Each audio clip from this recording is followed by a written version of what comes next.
Today we're going to show you how to plant oyster mushrooms.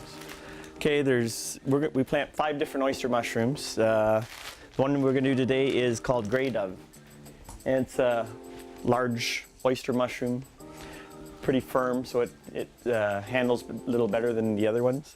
You have the pink oyster, the golden oyster, which are a little more fragile, and then there's another one called pea-hole oyster mushroom, and it can inoculates so fast that you could do straw that's not even been pasteurized or sterilized. Okay, this straw here was we buy it by the bale. It's all been cut up. It's all been cut into little pieces. This is kind of what you need for the mycelium to run through the substrate, which is the straw. Then it's completely submerged in a hydrated lime solution. It takes about 6 cups to do a 45-gallon drum. And you add the lime to the water, and it helps to pasteurize the straw so that the mycelium from the oyster mushroom which will run through the substrate instead of like a mold or that. So you have to be careful. Try to keep things as clean as you can, but it's not completely sterilized. I use laundry baskets to grow the mushrooms in because it allows the mushrooms to come out all the sides.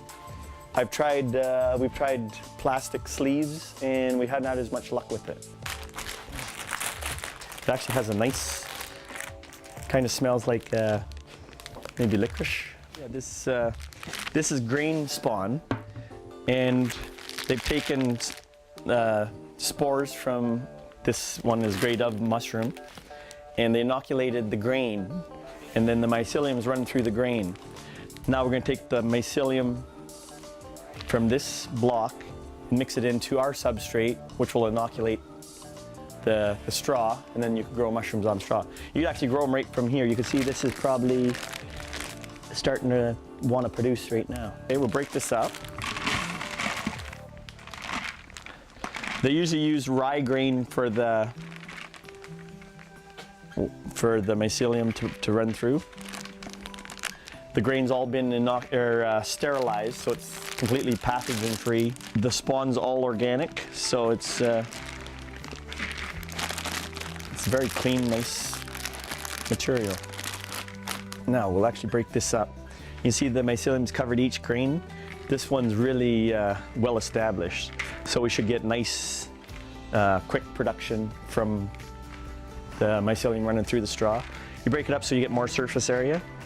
Basically it's kind of like a lasagna. You do a layer of straw, then a layer of the inoculated grain, then a layer of straw, and you do it layer after layer so that the mycelium completely runs through the substrate of the straw. The best straw seems to be wheat straw, so this is what we usually try to find.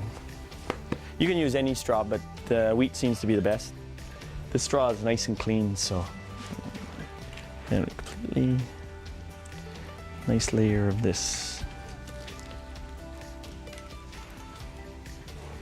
Then we do another layer of straw. You don't want to go to the very outside because it can encourage contamination. So you try to keep it inside like say an inch back from the edge. And the oyster mushrooms are such an aggressive species of mushrooms that it'll inoculate the basket before mold can get through it or any other contaminants.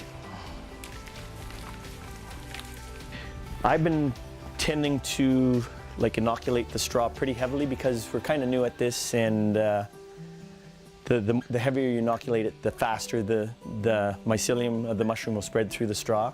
So then less likely you're going to get any contaminants or that. Now we're coming to the top layer, so I'm going to put a little bit extra on. They say that you should be able to get, for every pound of substrate, you should be able to get a pound of mushrooms off it.